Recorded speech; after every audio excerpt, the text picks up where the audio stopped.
क्योंकि जब बाप होता है ना तो उसकी कोई कदर बोलो। बाद मरने के फातिया तीजे उजे कराने से इसका क्या फायदा कि जीते जी अपने बाप से बात नहीं की। वो सुनता रहा मेरा बेटा कभी मेरे पास आए, कभी मुझे अपनी कमाई के पैसे ला के दे। बाप को मुजरिमों की तरह रखा, बुढ़ापे में जलील कर दिया, 100 रुपए के लिए तरसा दिया। वो बाप जिसने अपनी पूरी जिंदगी में आग लगा के तुम्हारी जिंदगी में उजाला किया, उसने अपनी जवानी कुर्बान करके तुम्हारी हर ख्वाहिश पूरी की। बाप के पैसे तक नहीं है इसकी बीमारी के लिए। ये कामयाबी के उसूल है। शर्म नहीं आती लोगों को? दोस्तों के साथ पार्टियां करते हैं, जाके होटलों में खाते हैं, तरीके तरीके की चीजें ऑर्डर करके कहते हैं आओ भाई कौन कौन सी पार्टी कर लो। कभी अपने बाप के साथ भी पार्टी की? अरे दुनिया में जिसके सारे दोस्त भी नाराज हो जाएं फिर भी उसका कुछ नहीं बिगड़ेगा, मगर अगर एक बाप नाराज हो गया तो उसका फिर दुनिया में बचेगा भी। वाह बेशक।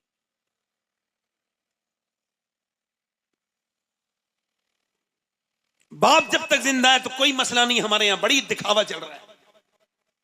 बाप मर गया, अब भी यहां बड़े पातियां करा रहे हैं, बड़ी जो है वो धूमें मचा रही हैं। जीते जी बाप को जलील किया, परेशान किया, उसे कोनों में रुलाया। एक बाप मुझसे कह रहा था दुआ कर दो मर जाऊं मैं कैसी बात कर रहे हो? कहेगा हाँ, कब तक मैं भीख की तरह 10-10 रुपए मांगू? 3 लड़के एक दवाई की पैसे दे देता है, दूसरी बार दूसरे के पास जाता हूं, कहता मैंने भी इस बार दिए थे, अब दूसरे से ले लो जाके। कैसा दिल टूटता है बाप का, कैसे वो तन्हा रह जाता है। एक इन लोगों के बाप है जिनके हैं इन्हें कदर नहीं। 22 साल पहले मैंने अपने बाप को देखा अपनी आंखों से जाते हुए। आज मेरी उम्र 35 साल है तकरीबन, और 22 साल पहले मैंने अपने बाप को जाते देखा। आज अल्लाह का शुक्र है मैंने हिंदुस्तान के हर सूबे में तकरीर की है। मैं हिंदुस्तान के बाहर भी अल्लाह का शुक्र है कई मुल्कों में तकरीर करने गया हूं। मैं किसी लायक नहीं, बेकार इंसान हूं, घटिया इंसान हूं, मगर एक बात बता रहा हूं कि जब तकरीर करता हूं तो कभी कभी सोचता हूं कि दुनिया ने तकरीर सुन ली तो क्या बड़ी बात है। अगर एक तकरीर मेरा बाप सुन लेता तो बात अलग होती है।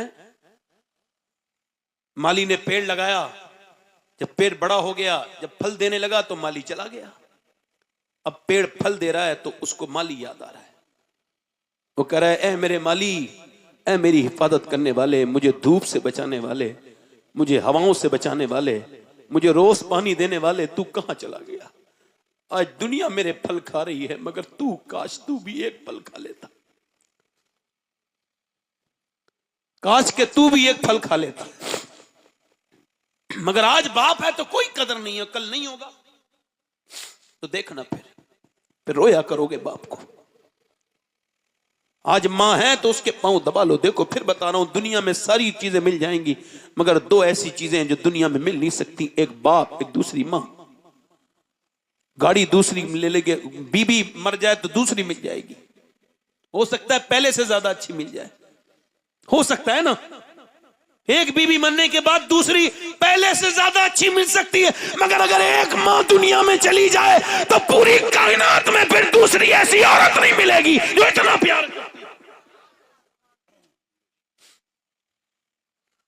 उस औरत ने जब अपने बाप की मौत की खबर सुनी तो वो दुआ कर रही थी, अल्लाह मेरे नबी जंग जीत जाए तो क्या तेरा बाप शहीद हो गया। तो उसने आंसुओं को रोकना चाहा, मगर बेटी थी ना, कांपने लगी और शिद्दत गम से कपकपाने लगी। फिर कहा तो और उसने कहा तेरा बाप ही शहीद नहीं हुआ है, तेरा भाई भी शहीद हो गया। अब 2 मौतों की खबर हो गई। अब तो दिल पारा पारा नहीं हो गया, वो फट गया होगा दिल का। सुन, तेरा बाप के साथ तेरा शोहर और तेरा बेटा चारों शहीद हो गए। अब 4 दर्द 4 मौतें। कांपने लगी, गरम गरम आंसुओं से पूरा दामन भीग गया, मगर पर्दा करके निकली। लोगों ने समझा जाएगी बाप के जनाजे पे चिपटेगी, मां के बेटे के जनाजे पे चिपटेगी, किसका जनाजा देखेगी पहले। और वहां तो नाकें काट दी गई हैं, कान काट दिए गए, उन्होंने अपने जो है वो गले में पहन लिए सारे बना के। मगर जब पहुंची तो देखा लोगों ने उस तरफ नहीं गई जिधर बाप और भाई और बेटे और शौहर का जनाजा था, वो उधर गई जिधर हुजूर थे। हुजूर को देखा, सरकार मेरे आका करीम ऊंटनी पर सवार थे, सरकार के सामने जाके खड़ी हो गई। सरकार ने फरमाया अल्लाह तुझे सब्र दे, तेरा बाप, तेरा भाई, तेरा शौहर, तेरा बेटा शहीद हो गया। हुजूर की तरफ सर उठाती है और कहती है या रसूल अल्लाह, मैं आपको देखने आई थी, आप सलामत हैं तो मेरा सब कुछ सलामत है, आप सलामत हैं तो मेरा सब कुछ सलामत है। या रसूल अल्लाह, मेरे तो आप ही सब कुछ है, रहमत आलम, मैं जी रहा हूँ जमाने में आप ही के लिए। ऐसा भी कोई मोहब्बत कर सकता है किसी से? कहाँ गई वो औरतें? अल्लाह उस इश्क का सदका मर्दों को अता कर दे कि 4 मौतों के बाद भी हुजूर की तरफ गई है। जब पूरे रास्ते लोग कह रहे तेरा बाप शहीद हो गया, औरतें कह रही तेरा बाप, कह रही बस मुझे हुजूर के बारे में बताओ कि मेरे नबी ठीक है कि नहीं, मेरे आका ठीक है कि नहीं। ऐसे ईमान थे तब मियां अच्छे नतीजे आए थे। अब तो औरतों को पता ही नहीं नबी कौन है, उन्हें पता ही नहीं पैगंबर कौन है, उन्हें पता ही नहीं कि तुम्हें तो डाल दिया जाता था, तुम्हें तो जो डाल दिया जाता था, तुम्हें तो जो वो जिंदा दरगोर कर दिया जाता था, तुम्हारी कोई इज्जत नहीं थी। तुम्हारी इज्जत बनाने वाला आमना का लाल है। पूरी दुनिया में औरत की इज्जत तभी थी जब मेरे नबी आए, उससे पहले कोई इज्जत नहीं थी। नबी ने दुनिया की औरतों को इज्जत दी और सहाबियात इस बात को बहुत अच्छे से समझती थी। इस वजह से वो अपने सबसे ज्यादा हुजूर से मोहब्बत करती थी, अपने माँ से ज्यादा, अपने बाप से ज्यादा, अपने घर वालों से ज्यादा। वो औरत जब गई अपने बाप के जनाजे की तरफ तो पर्दे में थी, भाई का जनाजा देखा तो पर्दे में थी। किसी ने कहा बाप बेटा सब शहीद है, फिर भी पर्दे में आई है। कह लगी मेरा बाप बेटा भाई शौहर जिस पर्दे को बचाने के लिए शहीद हुआ है, तो क्या उसकी बेटी, उसकी मां पर्दा नहीं करेगी तो कौन पर्दा करेगा?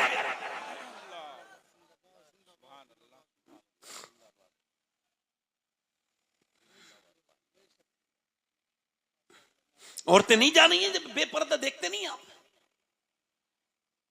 कोई घर ऐसा होगा जिसमें औरतें बेपर्दा न, बड़े बड़े खानदान, पढ़े लिखे मियां लोग, उनके बड़े बड़े खानदान, जब उनके घरों की वीडियो निकल के आई तो पता लगा अंदर कुछ है ही नहीं, खोखला है, ये सिर्फ बना हुआ आदमी था, मसनूई।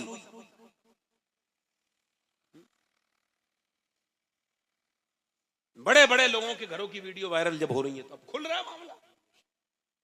हम कितने अच्छे मुसलमान हैं। बोलो तो सही तरह, मैं गलत कह रहा हूं ठीक कह रहा हूं? बोलो। अरे मेरी बहन अगर पर्दा ना करे और वो मेरी बात ना माने तो मेरा उससे क्या ताल्लुक है? खत्म। मैं कल मरूंगा, कब्र में जाऊंगा, मेरा ताल्लुक अल्लाह से, उसके रसूल से, इससे क्या ताल्लुक है? हाँ क्या तू? अगर मेरी बीवी पर्दा ना करे 1000 बार लानत है उस पर, क्या ताल्लुक है उससे मेरा? जब वो मेरे खुदा की नहीं मान रही, उसके रसूल की नहीं मान रही, तो मैं लानत नहीं भेज दूं उसके ऊपर। अरे जिंदगी मेरी बहुत लंबी थोड़ी है, आपकी जिंदगी होगी लंबी।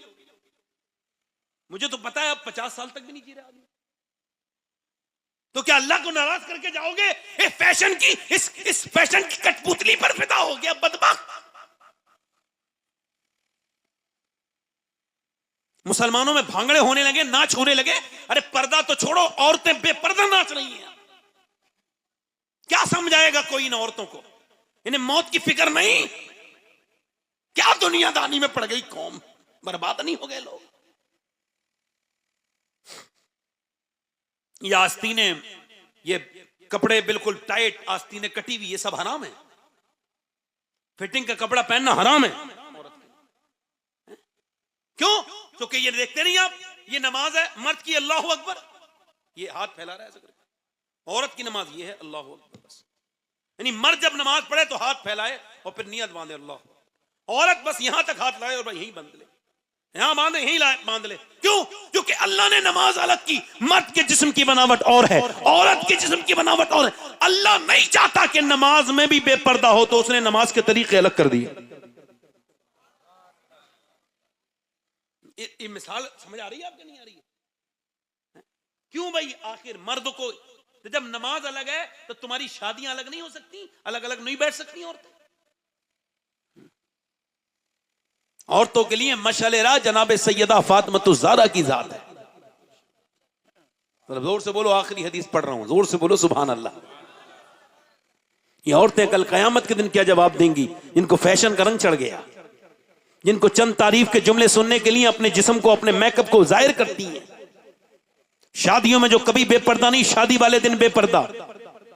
घरों में बेपर्दगी का माहौल है, टाइट जिस्म पे कपड़े पहन रही हैं, बेपर्दा निकल रही हैं, उम्रें गुजर गई, मगर शरारत पे खत्म नहीं हो रही बदबख्त औरतों की।